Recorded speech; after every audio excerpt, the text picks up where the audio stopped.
वहां लड़ करके जनता को एक बार तो इन्होंने ठग लिया, लेकिन आज 5 साल में घोसी में एक काम बताए जिसको आने वाला समय में लोग याद करें कृष्णनंदन वर्मा जो विधायक काम किया हो। तो वहां की जनता इतनी आक्रोशित है कि इनको उस क्षेत्र में घुसने नहीं दे रही है और इनकी हिम्मत नहीं हो रही कि वहां हम जाएं, समझे ना। और जहानाबाद में आएंगे तो जहानाबाद की जनता जो है अगर इनको चुनती है तो फिर 5 साल रोने के सिवाय इनके पास कोई काम नहीं होगा। और हमको लगता है कि चाहे किसी दल से कृष्णनंदन वर्मा जी आए, उनको पुनः विधायक नहीं होना है, क्योंकि जहां मखदूमपुर के लोग ठगे गए, घोसी के लोग ठगे गए, अब जहानाबाद के लोग नहीं ठगे जाएंगे। नमस्कार, मैं हूं अतुल जोशी और आप देख रहे हैं आरजी टीवी। आज हमारे साथ चुनावी चर्चा में मौजूद है मिथिलेश शर्मा। जी हां, मिथिलेश शर्मा हैं चुनाव अभियान समिति के प्रदेश अध्यक्ष, all India forward block party के और सह किसान नेता हैं। तो सर, सबसे पहले आपका स्वागत है आरजी टीवी में। सर, सबसे पहले आपसे जानना चाहेंगे जो बिहार के हालात है अभी, तो उस पर सर चर्चा आपसे करना चाहेंगे, बिहार के हालात के बारे में। देखिए, बिहार प्रदेश जो है कृषि प्रधान प्रदेश है जी। और यहाँ के 80% से अधिक आम जनता जो है कहीं न कहीं किसी न किसी रूप में कृषि पर आधारित है, गांव खेत खलिहान पर आधारित है।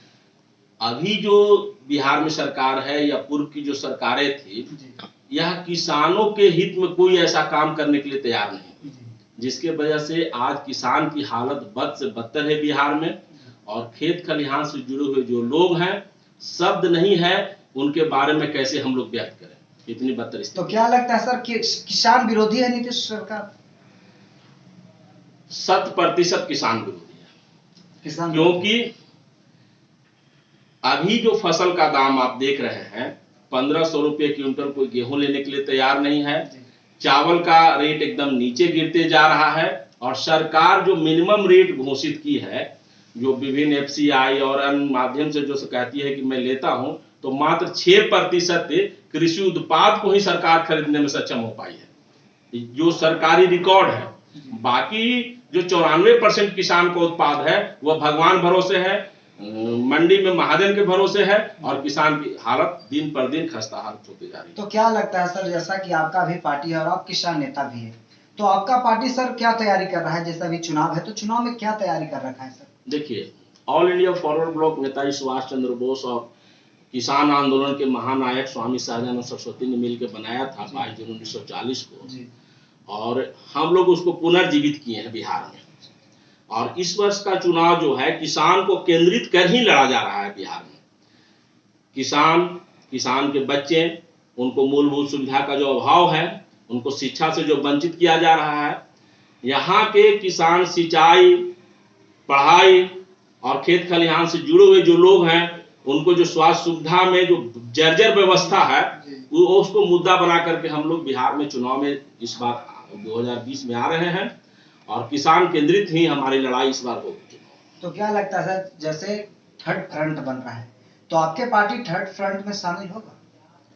देखिए, हम लोग अभी तक 100 सीटों को चयन किया है पूरे बिहार में 243 में, जहां पर हम लोग उम्मीदवारों का लिस्ट तैयार कर लिया है। विभिन्न दल जो किसान हित में हम लोग के साथ आना चाह रहे हैं, हमारी बातें अभी थर्ड फ्रंट जो बनने जा रहा है, जिसके संयोजक पूर्व वित्त मंत्री और विदेश मंत्री यशवंत सिन्हा जी हैं और कई लीडर बिहार के हैं, पूर्व सांसद, केंद्रीय मंत्री, सब लोग हमारे संपर्क में हैं। और तीसरा मोर्चा बनाने के लिए प्रयास है। अभी तक 18 दल हम लोग के साथ एक साथ एकजुट हुए हैं और फॉरवर्ड ब्लॉक के नेतृत्व में ही सब लोग मिल करके और बिहार चुनाव लड़ेंगे और संकल्प के साथ नीतीश को हटाएंगे और तेजस्वी को आने नहीं देंगे।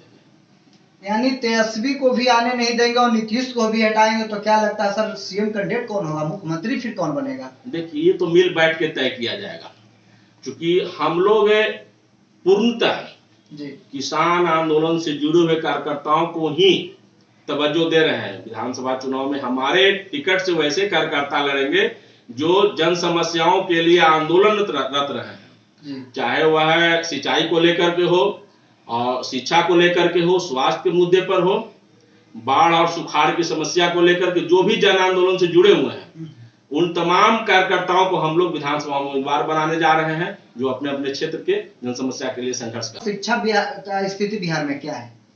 देखिए, हमारे शिक्षा मंत्री हमारे गृह जिले से ही आते हैं, जी। मैंने आरटीआई से क्वेश्चन किया था शिक्षा विभाग से, जी। और मेरा एक लाइन में प्रश्न था, जी। बिहार में कितने उच्च विद्यालय हैं जहां सभी विषय के शिक्षक हैं? जी। कृष्णनंदन वर्मा जी, आज के डेट में जब चुनाव होने जा रहा है, बता दे, एक विद्यालय का नाम बता दे जहां सभी विषय के शिक्षक हो। मैं चैलेंज करता हूं इस बात को लेकर के। और यूनिवर्सिटी की हालत ऐसी है, पटना यूनिवर्सिटी का हम लोग छात्र रहे हैं, दिल्ली यूनिवर्सिटी के छात्र रहे हैं, पटना साइंस कॉलेज जो एशिया में एक नाम हुआ करता था, जहां 1990 के पहले 87 शिक्षक का पद सृजित है, 17 और 18 शिक्षक पर काम चल रहा है। एक यूनिवर्सिटी बताइए जहां 3 साल का ग्रेजुएशन का कोर्स है और 6 साल में उसका रिजल्ट निकलता हो। सर, शिक्षा मंत्री पे बात की तो आपको बता दें, कुछ दिन पहले एक ऑडियो वायरल हो रहा था जिसमें शिक्षा मंत्री कृष्णनंदन वर्मा ये कह रहे थे कि हमें घोसी से सीट बदल करके जहानाबाद कर दिया जाए। तब स्थिति कुछ था, उस समय राजद जेडीयू साथ में थी, तो हम जीत गए, इस बार हम नहीं जीत पाएंगे। यानी वहां पे ऑडियो में वो बोल रहे हैं कि वहां पे भूमिहार हमें वोट नहीं देगा। तो सर, इस पे क्या आप कहना चाहेंगे? देखिए, कृष्णनंदन वर्मा जी जब मखदूमपुर के विधायक है तो हम लोग किसान लोग मोर बियर और अन बियर की लड़ाई लड़ रहे थे किसानों के। एज ए जनप्रतिनिधि एक बार भी किसान के आंदोलन में इन्होंने संतावना देने के लिए भी शामिल नहीं हुए। और मखदूमपुर चूंकि रियायत सीट हो गया और वहां से चूंकि हार चुके थे तो घोसी गए। तो जात पात की राजनीति करके, और जो दल अभी सत्ता में स्थापित है और जो विरोधी दल है, तो चुनाव में देखे थे राजद और जदयू एक साथ लड़ी थी, तो वहां लड़ करके जनता को एक बार तो इन्होंने ठग लिया। लेकिन आज 5 साल में घोसी में एक काम बताएं जिसको आने वाला समय में लोग याद करें कृष्णनंदन वर्मा एज विधायक काम किया हो। तो वहां की जनता इतनी आक्रोशित है कि इनको उस क्षेत्र में घुसने नहीं दे रही है और इनकी हिम्मत नहीं हो रही कि वहां हम जाएं, है ना। और जहानाबाद में आएंगे तो जहानाबाद की जनता जो है अगर इनको चुनती है तो फिर 5 साल रोने के सिवाय इनके पास कोई काम नहीं होगा। और हमको लगता है कि चाहे किसी दल से कृष्णनंदन वर्मा जी आए, उनको पुनः विधायक नहीं होना है, क्योंकि जहां मखदूमपुर के लोग ठगे गए, घोसी के लोग ठगे गए, अब जहानाबाद के लोग नहीं ठगे जाएंगे। तो क्या लगता है सर, राहुल कुमार फिर से वहां पे आएंगे? जगदीश शर्मा का जो लड़का है, पुत्र हैं राहुल शर्मा, जो पूर्व विधायक भी हैं, तो क्या लगता है कि फिर वापस वो आ रहे हैं? देखिए, घोसी में जो स्थिति है, इसके पहले उनके पिताजी विधायक हुआ करते थे और हम लोग उदेरा स्थान सिंचाई परियोजना के लिए 73 दिन घोसी विधानसभा के क्षेत्र में ही आता है, आंदोलन कर रहे थे। और इनके पिताजी के नेतृत्व में उस आंदोलन के खिलाफ काला झंडा दिखाया जाता था, किसान के आंदोलन के खिलाफ। और जब बैराज बन गया तो सबसे पहले जाकर के मंच पर उद्घाटन में अपना चेहरा दिखाने का काम किए। तो वह परिवार जो है घोसी का, लंबे समय तक उन घोसी में विधायक किए, उनकी पत्नी भी रही, उनके पुत्र भी रहे। तो जनता जो वहां का है, इनको दूध से मक्खी की तरह निकाल चुकी है। अभी वहां की जनता विकल्प की तलाश कर रही है।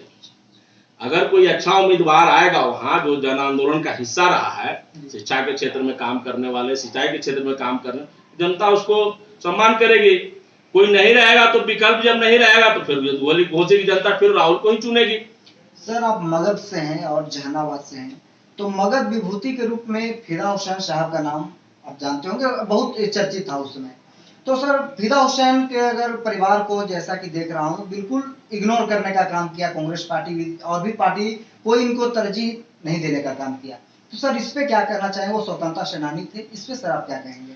देखिए, हम लोग किसान आंदोलन जब गांव-गांव घूम रहे थे तो हर गांव में किसान लोग फिदा हुसैन साहब को याद करते थे। लोग कहते थे कि फिदा हुसैन साहब जब विधायक थे तो अंगुल पर सिंचाई योजना उनके यहाँ था, कहीं खड़रू कौन बांधना है, पैन कौन बांधना है, किसी गांव में पटवन होगा तो कैसे पटवन करना, वो स्वयं जा करके और गांव को इकट्ठा करके सरकारी योजना के साथ साथ श्रमदान करके किसानों को पानी पहुंचाने का काम करते थे। तो जहानाबाद में फिदा हुसैन साहब का कोई विकल्प अभी तक पैदा नहीं लिया है। और यह दुर्भाग्य है, उस परिवार में किसी को कोई भी पार्टी मौका नहीं दे रही है। हुसैन साहब के पौत्र कामरान हुसैन जी को भी नाम कांग्रेस में गया है। कामरान हुसैन को जहां तक मैं व्यक्तिगत रूप से जानता हूं, जब नीतीश जी और हमारे अभी वर्तमान कृषि मंत्री प्रेम कुमार चंद्रवंशी जी जो चंपारण के प्रभारी मंत्री थे, चंपारण में केंद्रीय विश्वविद्यालय बने, चंपारण में केंद्रीय रट लगाए हुए थे। हम लोग जब मिले तो बोले कि चंपारण का ठिकाना नहीं और फिर गया में आप लोग मांग करने आए हैं। हमने कहा जनता का, गया की जनता का वोट से जीतते हैं, तो उनका बड़ा निगेटिव कमेंट था जी। तो उस समय कांग्रेस के कार्यकर्ता होने के नाते कामरान हुसैन ने और हम लोगों ने मिल करके राहुल गांधी जी से समय मांगा और हम लोग मिलने गए राहुल जी से मिलकर के, और राहुल जी ने स्पेशली पहल करके और उस समय के तत्कालीन मानव संसाधन मंत्री कपिल सिब्बल जी, रक्षा मंत्री से मिलकर के जमीन, चूंकि रक्षा मंत्रालय का 3000 एकड़ था पंचानपुर में, उसमें से 1100 कुछ एकड़ जमीन मानव संसाधन विभाग को ट्रांसफर करवाया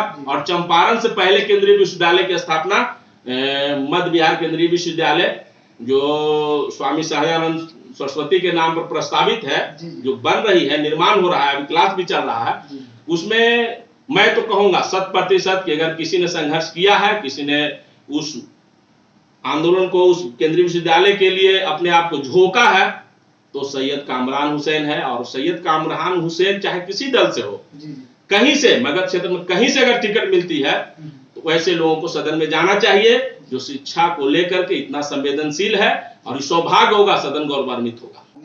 आप सक्रिय रूप से अपने पार्टी को लेकर के काम कर रहे हैं, सदस्यता अभियान चला रहे हैं और भी एक्टिविटी कर रहे हैं, तो क्या सर आपसे जानना चाहते हैं कि आपका भी चुनाव लड़ने का तैयारी है? देखिए, हमारे पार्टी जो है 100 विधानसभा क्षेत्रों पर पूरे बिहार में तैयारी कर रही है। जी।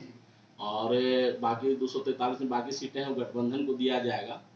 और पार्टी ने मेरे लिए गुरुआ विधानसभा क्षेत्र से निर्णय किया है कि आपको वहां से लड़ना है, क्योंकि किसान आंदोलन से हम हैं और इस क्षेत्र में 80% जहानाबाद और अरवल जिला का जो खेत है वो सिंचित हो चुका है और बाकी में काम लगा हुआ है। और पूरे मध्य बिहार के लिए बहुत ही संवेदनशील मुद्दा है उत्तरी कोयल सिंचाई परियोजना, जो गया जिला, जहानाबाद जिला और पटना जिला, अरवल जिला को सिंचित करता है और बहुत पुराना मुद्दा यहाँ अटका हुआ है। बिहार झारखंड बट जाने की वजह से वो काफी पीछे चला गया था।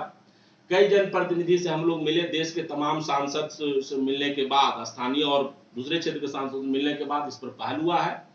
अभी हाल फिलहाल में हम लोग झारखंड के मुख्यमंत्री से भी निवेदन किया था और उन्होंने वादा किया है कि नहीं, उत्तरी कोयल सिंचाई परियोजना को मूर्त रूप दिया जाएगा। तो परैया, गुरारू और गुरुआ जो क्षेत्र है, गुरुआ विधानसभा के अंदर जानना चाहेंगे, आप प्रदेश अध्यक्ष हैं चुनाव अभियान समिति के, तो सर बिहार में 243 विधानसभा है, तो आपने गुरुआ विधानसभा को क्यों चुना सर? मैंने नहीं, पार्टी ने निर्णय किया है और चूंकि उत्तरी कोयल सिंचाई परियोजना को हमको मूर्त देना है, मूर्त रूप देना है, और वह बिहार में पहला विधानसभा है जहां की उत्तरी कोयल का पानी पहुंचने वाला है और उस क्षेत्र में लगातार हम लोग संघर्ष कर रहे हैं। तो वहां के जो किसान हैं उन लोगों के कई दिनों से मांग थी कि आप चुनाव में हमारे यहाँ आइए, आप जन आंदोलन करते हैं तो यहाँ का प्रतिनिधित्व कीजिए। आपको भी धन्यवाद, आप आए और हमारे माध्यम से जनता के बीच जो संदेश पहुंचाना चाह रहे हैं, इसके लिए मैं किसान आंदोलन की तरफ से ऑल इंडिया फॉरवर्ड ब्लॉक की ओर से आपका आभार।